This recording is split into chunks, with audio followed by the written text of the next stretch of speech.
friends, today we are going to learn about a juicy and tasty fruit, watermelon. Let's see what a watermelon looks like. This is a watermelon. It's green on the outside and red inside with black seeds. It's a summer fruit and keeps us cool. Let's draw and color it together.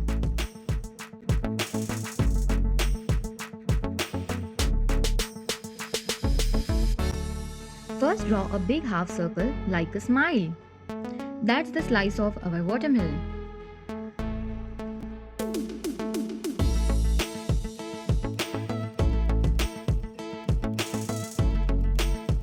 Now draw a line under the half circle for the green outer skin.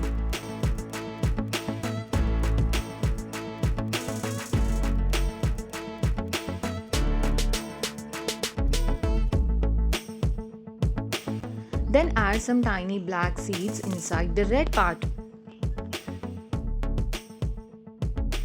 Let's color it now. Use red for the inside, green for the outer skin, black for the seeds, and yellow for the line. Color slowly and neatly inside the lines.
Wow, our watermelon looks so yummy. Great job, kids.